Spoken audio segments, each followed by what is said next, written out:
복음서에 보면은요, 예수님께서 많은 병자들을 고치는 내용들이 나옵니다. 문둥병자들을 고치시고요, 또한 앉은뱅이를 일으켜 세우시고, 또한 앞을 보지 못하는 맹인의 눈을 뜨게 하시고, 또 손 마른 자를 고치시고, 귀신 들린 자에게 귀신을 쫓아내는 일들이 기록되어 있습니다. 오늘 본문도요, 그 기적의 사건 중에 하나입니다. 예수님께서 앞을 보지 못하는 맹인의 눈을 뜨게 해주시는 사건이 오늘 본문에 기록되어 있습니다. 오늘 본문의 주인공은요, 바디메오입니다. 이 바는 헬라어로 아들이라는 뜻을 가지고 있습니다. 그러니까 아버지가 자신의 이름을 따서 아들의 이름을 지었습니다. 그래서 바디메오는요, 디메오의 아들이라는 뜻을 가지고 있습니다. 아마 고민할 것도 없이 손쉽게 이렇게 아들의 이름을 지었던 것 같습니다. 그 바디메오가 오늘 본문의 주인공인데요, 이 사람은 앞을 보지 못하는 시각장애인입니다. 성도님들 한번 앞을 보지 못한다라고 한번 생각해 보시기 바랍니다. 아마 앞을 보지 못하면 살아가면서 불편하고 힘겨운 일들이 굉장히 많을 겁니다. 앞을 우리가 보지 못하면 마음 편히 어디 가고 싶어도 갈 수가 없고요, 앞을 보지 못하면 책을 있어도 책을 읽을 수 없고 요리할 수도 없습니다. 앞을 보지 못하는 사람이 전쟁터에 나갔다면 그 사람이 공격을 할 수 있을까요? 아니면 수비를 할 수 있을까요? 그냥 아무것도 못하는 겁니다. 그냥 죽는 거죠. 그러니까 앞을 보지 못하는 사람은 심각한 장애를 가지고 있기 때문에 삶을 살아갈 때요, 불편한 점들이 많이 있습니다. 근데 그 예수님 당시에 앞을 보지 못하는 유일한 그 맹인이 할 수 있는 유일한 일은 구걸하는 것입니다. 그러니까 자신의 어떤 그 생계를 위해서 구걸하는 것이 유일한 일입니다. 오늘 본문에 나오는 이 바디메오도 앞을 보지 못하는 사람이기 때문에 구걸하면서 살아갑니다. 오늘 46절 말씀을 보면 이렇게 기록되어 있는데요, 그들이 여리고에 이르렀더니 예수께서 제자들과 허다한 무리와 함께 여리고에서 나가실 때에 디메오의 아들인 맹인 거지 바디메오가 길가에 앉았다가.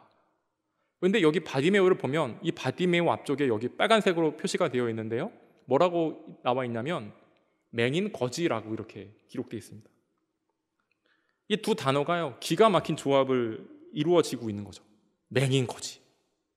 맹인이 할 수 있는 일은 구걸하는 일인데, 이 맹인 거지라는 이 단어를 통해서 우리들에게 실감나게 보여주고 있습니다. 그러니까요, 이 바디메오는요, 사회적으로 볼 때 불행한 사람이라는 겁니다. 그런데 제가 말씀을 준비하면서 여러 가지 책들을 찾아보니까요, 우리가 주목할 점은 이 바디메오가 마가복음에 나오는 사람들 중에 가장 영적으로 건강한 사람으로 뽑힌다라는 겁니다. 아니, 신체적으로는 장애를 가지고 있고요, 사회적으로는 구걸하는 삶이지만 영적으로는 건강한 삶을 가지고 있다는 겁니다. 마태, 마가, 누가, 요한, 마태, 마가, 누가 복음을 공간복음이라고 하는데요, 그 수많은 병자들이 예수님께 고침을 받았는데 그 병자들의 실명이 거론된 사람은요, 이 바디메오가 유일합니다. 고침받은 사람이 많지만 그 사람의 이름은 알 수 없습니다. 그냥 아무개입니다.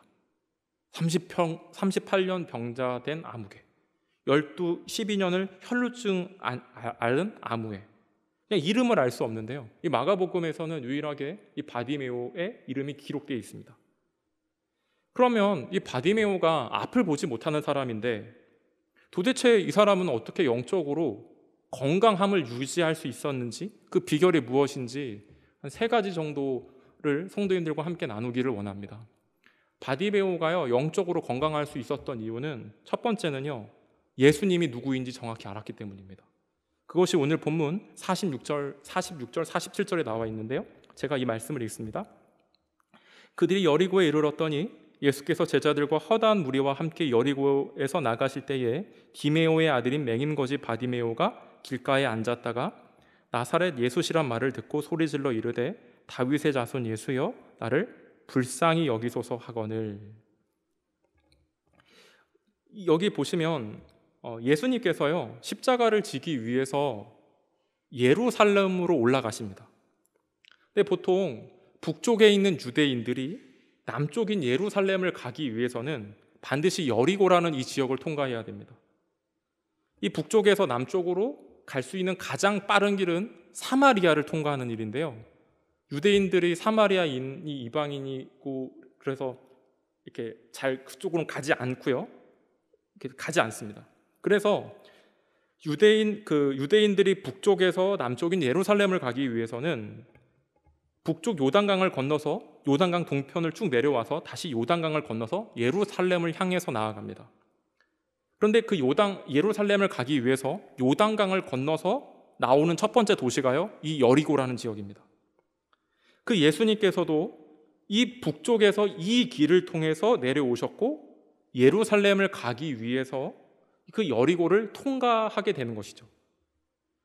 그래서 이 여리고는 예루살렘을 가기 위한 길목에 위치한 도시입니다.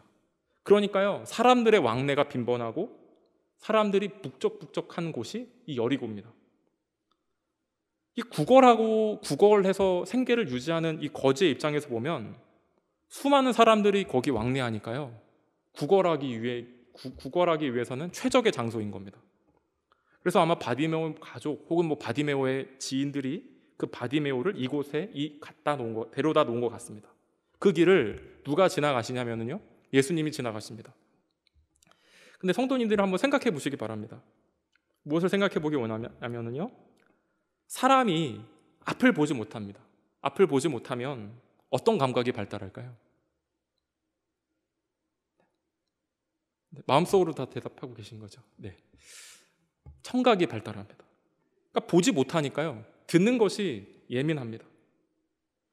그러니까 누구보다 더 잘 듣는 건데 바디메오도 아마 보지 못하니까 듣는 것에 민감한 사람이었습니다. 아마 예수님께서 그 여리고 지역을 지나갔으니까 수많은 사람들이 막 웅성웅성 하니까 막 궁금했을 것 같아요. 그래서 바디메오가요, 그 지나가는 사람들에게 물어봅니다.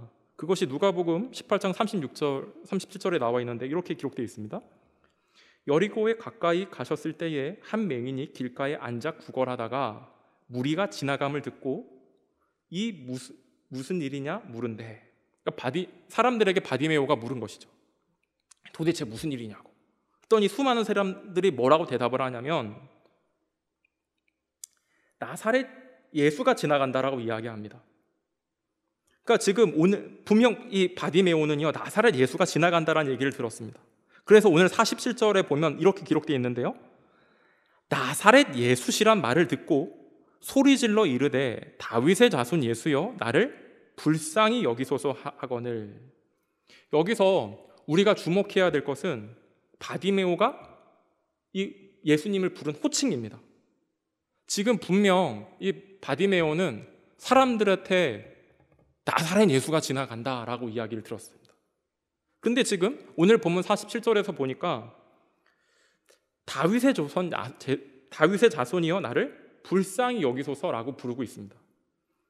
그러니까 이 다윗의 자손 예수여라고 하는 말은요, 그리스도를 이렇게 호칭하는 의미합니다. 그러니까 사무엘 하 7장에 보면 하나님은 다윗의 후손을 통하여서 영원한 나라를 세우겠다라고 말씀하셨습니다. 그러니까 다윗의 후손 중 한 사람이 메시아로 올 건데 그 메시아로 올 것을 얘기한 것이죠.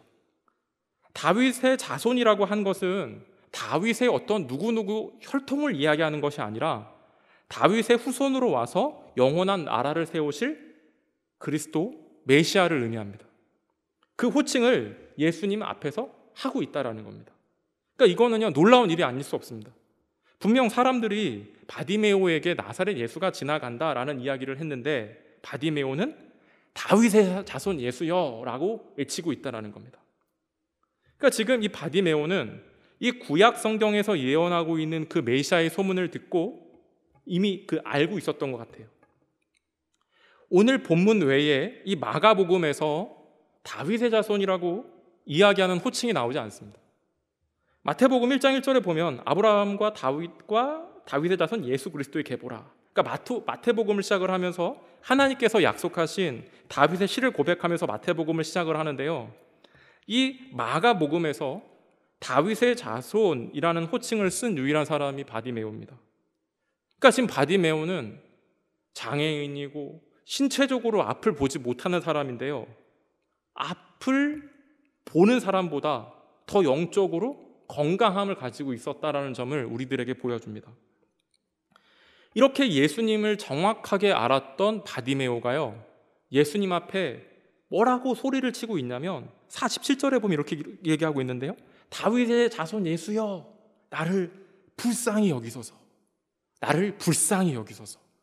예수님을 정확히 알았던 그 바디메오가요, 그 예수님 앞에 무엇을 구하고 있냐면 긍휼을 구하고 있는 겁니다. 저를 불쌍히 여겨달라고 소리치고 있는 겁니다. 그런데 생각을 해보시면 이 지금 바디메오는 장애를 가지고 있기 때문에요, 긍휼을 받을 자격도 안 되고 조건도 없는 사람들입니다.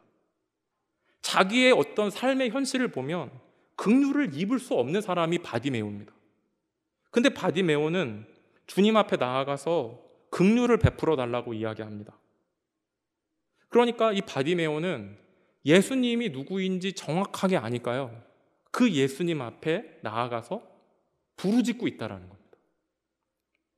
우리가 이 장면들을 통하여서 저와 성도님들의 모습을, 우리가 신앙 모습을 점검해 보기를 원합니다. 예수님은 누구실까요? 신앙생활을 오래 하면 머리로는 다 압니다. 예수님은 그리스도시고 예수님은 하나님의 아들입니다. 그런데요, 오늘날 보면 우리가 머리로는 잘 알지만 마음으로는 인정하지 않는 사람들이 많이 있습니다.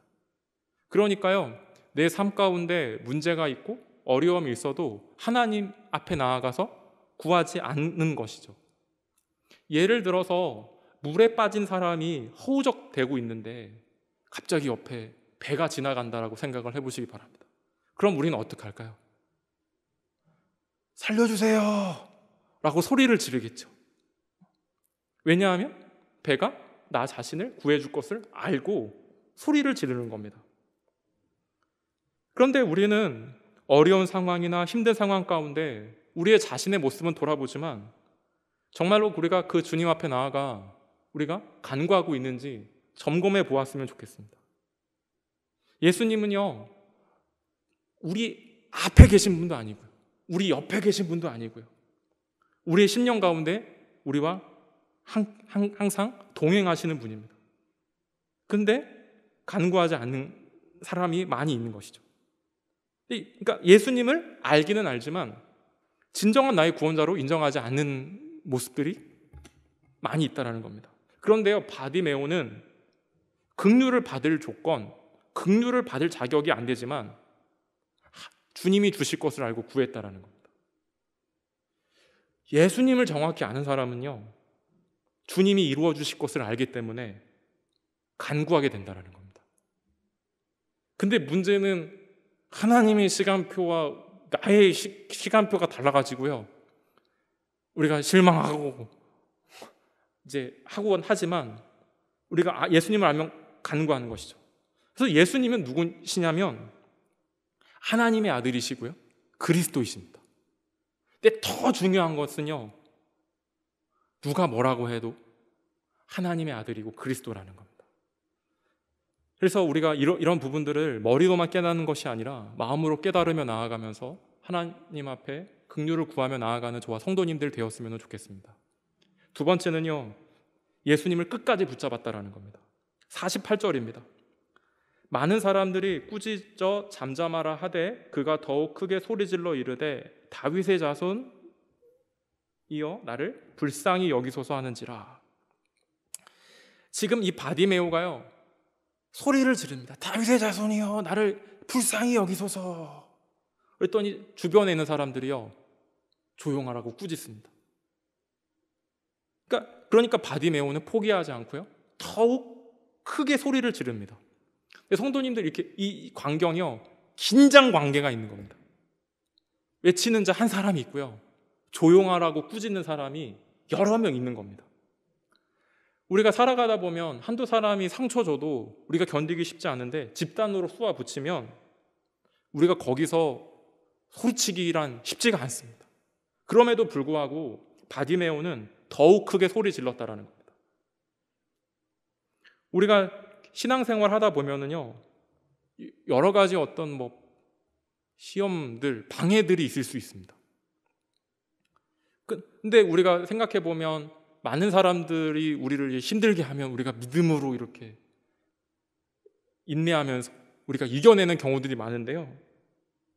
어떤 사람들이 그 말 한마디에 우리가 시험에 들고 위축되고 우리가 말씀과 기도 생활을 내려놓는 경우도 있습니다.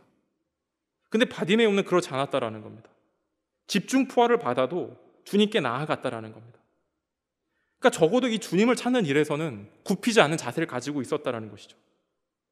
마태복음 15장에 보면 이 수로보니게 여인도 그 내 딸을 고쳐달라고 예수님 앞에 간청하며 나아갑니다. 예수님이 거부하죠. 나는 이스라엘 백성을 위해서 왔지 이방인 위해서 온 게 아니야 라고 거절합니다. 그런데 그런 가운데서도 수로보니 여인은 차별을 당하면서도요, 불쌍히 여겨달라고 고백을 합니다. 그랬더니 예수님께서 자녀의 떡을 취해도 개들에게 던짐이 마땅하지 않냐, 개 취급을 하는데도요, 예수님 도와달라고 부스러기 개들도 상에서 떨어진 부스러기 은혜라도 먹으면서 지내지 않냐고 그렇게 나아갔을 때요, 주님께서요 그 수로보니게 여인의 믿음을 칭찬합니다. 그리고 그 여인의 딸을 고쳐주시죠. 그러니까 주님이 끝까지 부여잡는 그 끈기 있는 믿음을 칭찬하시는 겁니다. 그런데 오늘 본문에 보면 이 바디메오도요 포기하지 않습니다. 다수의 어떤 방해, 시험이 있지만 끝까지 주님을 찾으며 나아갔더니, 붙잡고 나아갔더니 그 예수님의 반응이요 49절입니다. 예수께서 머물러 서서 그를 부르라 하시니 그들이 그 맹인을 부르며 이르되 안심하라 하고 일어나라, 그가 너를 부르신다 하매. 맹인이 소리를 지르니까요, 예수님이 어떻게 하시냐면 그 자리에서 멈춥니다. 그리고 예수님이 그 바디메오를 데리고 오라고 이야기합니다. 그랬더니요, 놀라운 광경이 펼쳐지는데요, 그 지금 종전까지만 해도 조용하라고 꾸짖던 많은 사람들이요 바디메오를 위로합니다. 안심하고 일어나라, 그가 너를 부르신다 하며. 우리의 삶도 마찬가지입니다.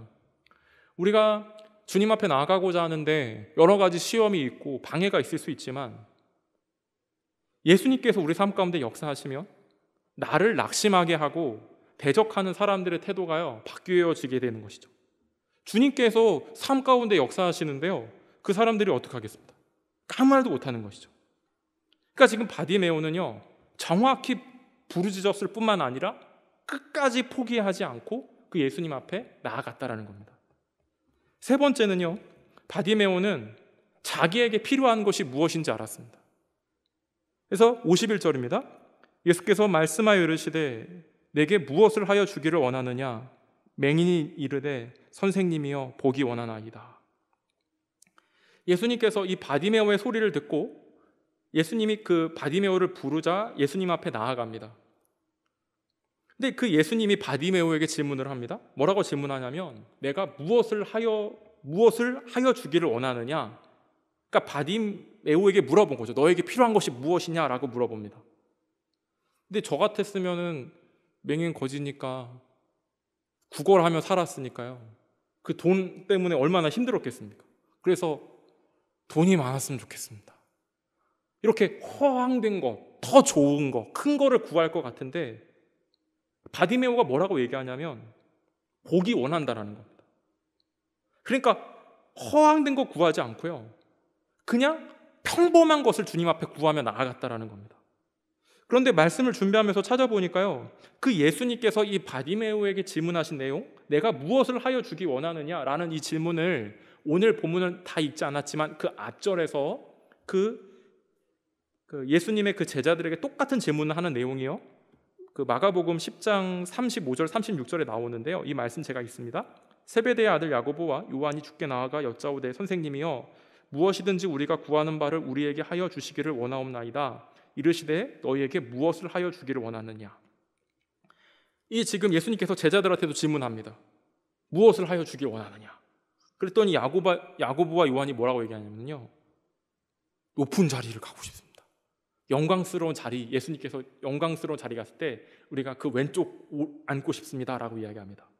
근데 지금 예수님께서 예루살렘에 죽으시러 가시는 내용이거든요.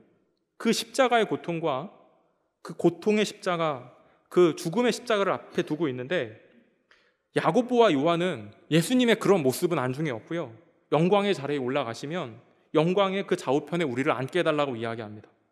그러니까 지금 이 예수님의 제자들도요, 볼 수 있는 눈은 가졌지만 영적으로 어두웠던 것이죠. 근데 성경은요, 그 예수님의 제자와 바디메오를 비교합니다. 이 동일한 질문 앞에 제자들은 세상의 권세를 구했는데, 이 바디메오는 특별한 거 구하지 않고 자신이 필요한 것들을 구했다라는 거예요. 그랬더니 그 예수님께서 그 바디메오의 고백을 기뻐하시면서 예수님께서 뭐라고 말씀하시냐면요, 그것이 52절 말씀입니다. 예수께서 이르시되 가라, 내 믿음이 너를 구원하였느니라 하시니 그가 곧 보게 되어 예수를 길에서 따르니라. 그러니까 바디메오는 그 예수님을 통해서 고침받았습니다. 고침받은 그 바디메오는 그 길에서 예수님을 따라갔다라는 겁니다. 그러니까 지금 눈을 뜨게 되자 예수님의 제자로 살겠다라고 결심을 하고 예루살렘으로 향해 나아갔다라는 겁니다. 성도님들, 우리 한번 생각해 보시기 바랍니다. 우리가 못 보다가 눈 뜨면 어떻게 될까요? 이제 국어를 안 해도 되니까 돈 벌러 가고, 또한 그동안 힘들었으니까 좀 즐기러 가고, 나의 즐거움을 찾아서 갈 것 같은데, 눈을 뜨고 나니까 예수님을 따라갔다라는 거예요. 그러니까 지금 놀라운 이 선택을 하는 것이죠. 그러니까 눈을 뜨고 나서 주님을 따라 나서는 길을 걷게 되었다는 겁니다. 그런데 여기 50절에도 보면, 여기 예수님께서 바디메오를 부른다라고 해서 그 바디메오가 나아갔을 때 이 겉옷을 버려두고 예수님 앞에 나아가는데요, 그 예수님이 부르니까 자신이 하나밖에 없는 이 겉옷, 낮에는 이거 펼쳐가지고 구걸하고 저녁에는 이불로 썼겠죠. 이것을 모두 버리고 그 예수님의 긍휼을 입겠다라는 마음으로 그 앞에 나아갔다라는 겁니다. 그러니까 이게 진정한 믿음의 모습인 것이죠. 이런 바디메오에게 예수님께서 뭐라고 말씀해? 52절인데요. 예수께서 이르시되 가라, 내 믿음이 너를 구원하였느니라. 내 믿음이 너를 구원했다라고 하는 것은요, 눈을 뜨는 것만, 그런 회복만 이야기하는 것이 아니라 영원한 생명도 포함되어 있다는 겁니다. 그러니까 바디메오는 눈만 뜨기 원했지만 거기서 더해서 영원한 생명까지 주셨다는 겁니다. 그런데 그 앞절에 보면 야고보와 요한은 세상의 영광을 구했지만 얻지 못했죠. 합당하지 않으니까 주님께서 안 주셨습니다. 근데 바디메오는 그 믿음을 위해서 버릴 것을 버리고 합당할 것을 구하며 나아가니까 가장 중요한 그 영생까지 주셨다라는 겁니다.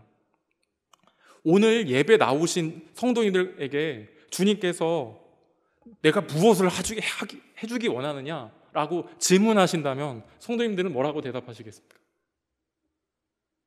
우리의 여러 가지 그 기도의 제목들, 빈자리들이 생각이 나겠죠. 그런데 가장 중요한 것은, 그것도 중요합니다. 그런데 우리가 정말로 영적으로 건강해지고 영적으로 더욱더 주님을 닮는 자로 나아가는 것이 중요하지 않나라는 생각을 하게 되었습니다. 그러니까 바디메오는 앞을 보지 못했지만 영적으로 건강한 사람이었다는 겁니다. 그래서 오늘 예배 나오신 저와 성도님들도요, 영적으로 건강한 저와 성도님들 되시기 바랍니다. 바디메오가 영적으로 건강할 수 있었던 이유는 뭐냐면, 예수님을 제대로 알고요, 예수님 앞에 기도했고요, 또한 예수님을 끝까지 붙들었고요, 자기의 필요를 알고 구하면서 주님이 채워주실 때까지요 끝까지 따라갔던 삶이 이 바디메오의 삶이었다는 겁니다. 우리가 이런 바디메오의 모습처럼 삶 가운데 그 주님이 원하시는 주님의 삶을 살아가는 우리 저와 성도님들 되시기를 바랍니다.